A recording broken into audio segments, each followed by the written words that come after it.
in the space of maximum likelihood estimation that we have been discussing so far, every single problem or example we've looked at in the past few videos have all had, very what we call analytically available uh, estimates, which means that we were given, let's say, some objective function we want to maximize, or in Ridge case, we want to minimize.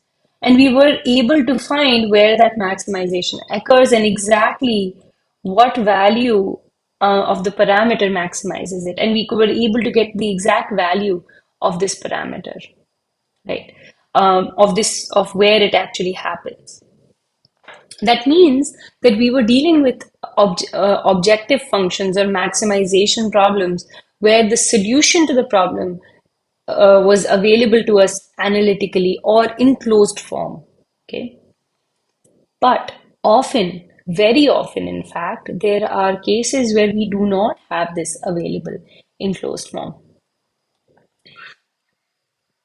Okay. So we don't have closed form MLEs or closed form, maybe even just closed form solutions to any optimization. And in this case, we have to use computational methods. Now, optimization in itself and numerical optimization in itself is a whole field. Okay, it's a whole field that's extremely rich, and there's lots of information out there, many different optimization techniques out there. But the reasons we study it in statistical computing is because particularly related to maximum likelihoods or data. In general, there's some source of data that is creating an optimization problem for us and we want to solve it. Okay, so again, previously we introduced maximum likelihood estimation, and obtaining the MLE estimates for a required problem requires maximizing the likelihood. However, it is possible that no analytical form of the maxima is available. So this will be a common challenge in many models and estimation problems and will require some sophisticated optimization tools. Okay, so in the next few weeks, we will be going over these tools one by one. But first, in order to motivate the idea of why we need these numerical techniques for optimization, let's look at an example where we do not have analytical solution for the maximum likelihood. So let's consider the very simple case of the gamma distribution, right? We know we worked with the gamma distribution. We know it's quite popular. So it seems natural that the maximum likelihood estimation for the parameters of this distribution should be available to us without much problem. So let's just say that I have data x1 up to xn that is independent and identically distributed, obtained from a gamma alpha comma 1. So just for simplicity, so that there are not two parameters, there's only one parameter, I've assumed this to be the beta parameter to be 1. Okay.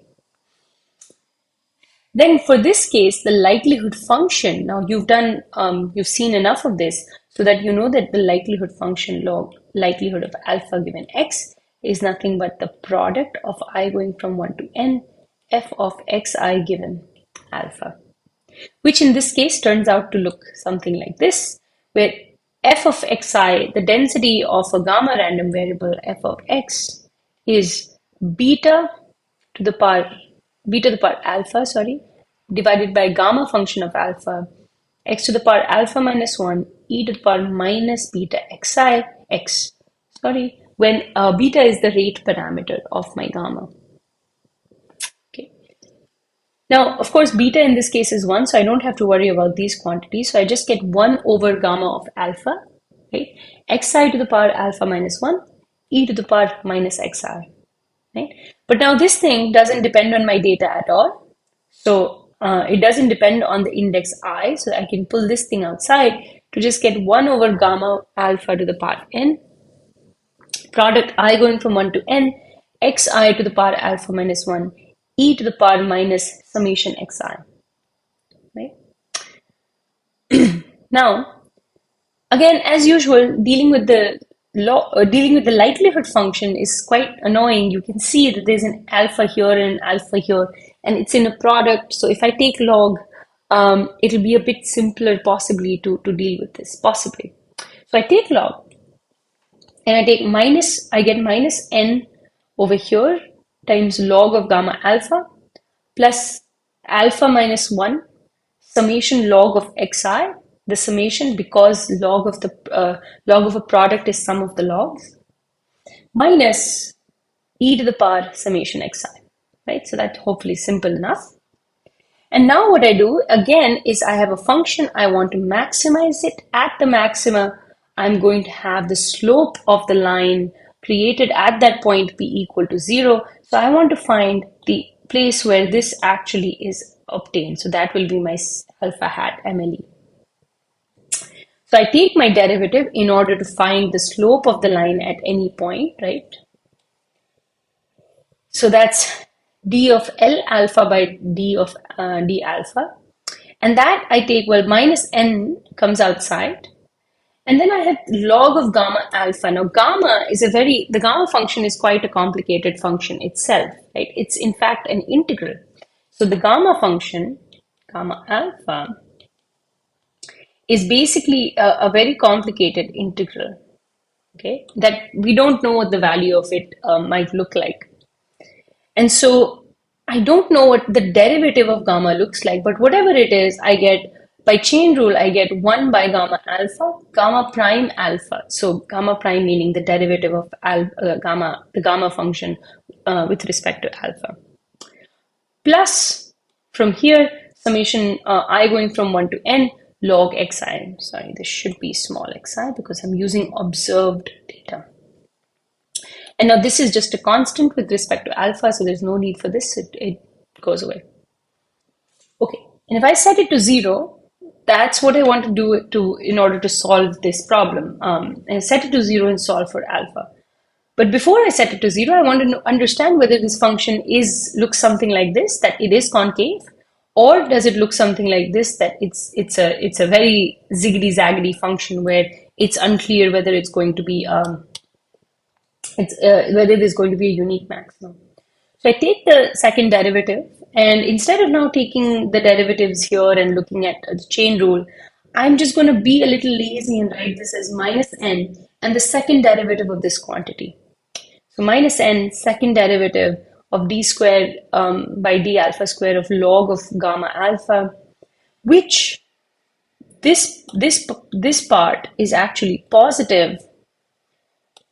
And that is because that this part is the polygamma function of order 1 and is known to be greater than 0. So that's not necessarily something we'll discuss, but it is known to be a positive function. So it is always greater than 0, irrespective of the value of alpha. Okay, so that means this second derivative is always going to be negative because of the negative sign here. Which means that we know that the function is concave and that a unique maxima exists, that the function looks like this and there is indeed a maxima. But in order to find that maxima, we need to go and solve this problem. Right? When I set it to 0, oops, let me use another color here. When I set it to 0, I need to find a solution to this, is what I need to do. Right? And a solution to this may not be available easily to me, and that's really the issue. Okay. And you can believe that this can be quite complicated because the gamma itself, the gamma function itself is fairly complicated, and gamma prime is the derivative of this integral, which is also fairly complicated. All right. So we cannot get an analytical form of what the MLE for alpha is. Now, the MLE for alpha satisfies the fact that it's the maxima of this quantity. There's no doubt of that. The MLE for alpha satisfies this equation. I just can't find the physical form or the exact equation or the value of what that MLE looks like as a function of my data. I just can't find the form of it. It still exists. It's still there. Just don't know what it looks like. Right? And in such cases is where we're actually going to be using optimization techniques to understand what the MLEs look like. And there is where we're going to be running numerical techniques in order to solve this. Okay. Now, before we actually go ahead and do that, we're going to review a few concepts. So we want to start talking about various numerical techniques. But the first thing before we start talking about numerical techniques, I wanted to go over review a few concepts that come from optimization. So the first thing is that a general numerical optimization problem can be framed in the following way: that let f theta be an objective function. Now I'm going to be using this phrase quite often. An objective function is a function that I want to optimize. Okay, the objective function is the main function of interest and needs to either be maximized or minimized, so optimized. Okay, we'll often focus on the maximization problem, although when we talk about penalized regression, we'll focus on the minimization problem. Okay,